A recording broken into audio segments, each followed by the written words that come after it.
Do you believe everything happens for a reason? Hear me out.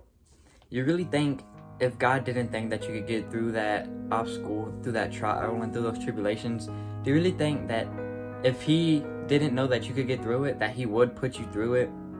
The losses, the wins, the arguments, and the unexpecteds. It all happens for a reason. It happens to build up your future, to build up who you are going to be in the future. What I'm trying to say is that the things you're going through right now could be how you help somebody in the future.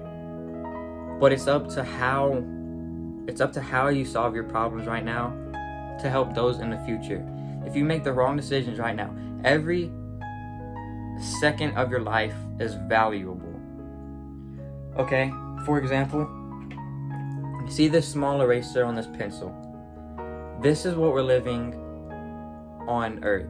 This is 1 through 100 years on Earth. And the rest of this is infinity. And think about it. Just how you spend this little amount of time determines where you're at, or how you spend the rest of this time. This is a very long time. Think of a dream, but never ending. So I say it again. Do you believe everything happens for a reason? I believe that I'm here for a reason, to help people like you. I believe you're here for a reason, to find the glue, the answer. And the answer to fix you is Jesus. Jesus and the word and prayer, that's all glue and tape to help put you back together. Besides saying everything happens for a reason,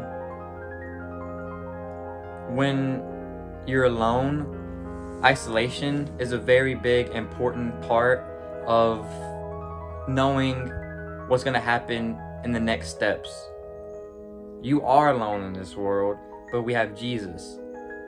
Think about it. If people didn't even hesitate to turn their back on Jesus, they won't hesitate to turn their back on you. They don't care who you are. If you're the most wealthiest man traveling the countries, if you can give them a bag of money, then they don't care who you are. They just want something when they need you. And that's how most of us treat God. Let's be honest now. Let's wake up.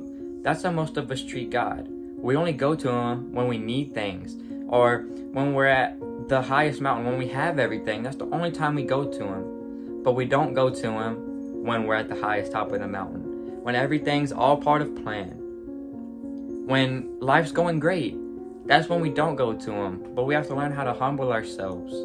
Because remember, if you don't know who you are, how can you live out who you're going to be? Okay, I say it again. People didn't hesitate. Really think about it. People didn't hesitate to turn their back on Jesus. So what makes you think they won't do it to you? Everything that you're going through is happening for a reason. I'm making this YouTube channel for a reason. And yes, if you don't think that I overthink it, I do. Overthinking is probably the best thing that I do. Every single day I overthink about falling back into temptation and going back with the enemy. Every day I think about quitting Bible Club. I think about quitting YouTube. But I know if I quit, then that one person that I'm helping, I don't know what will happen. That's why I keep on. And trust me, when you do follow God, it's going to get harder and harder and harder. But like it says in the Bible, just call upon His name and rebuke the enemy. Remember, everything happens for a reason.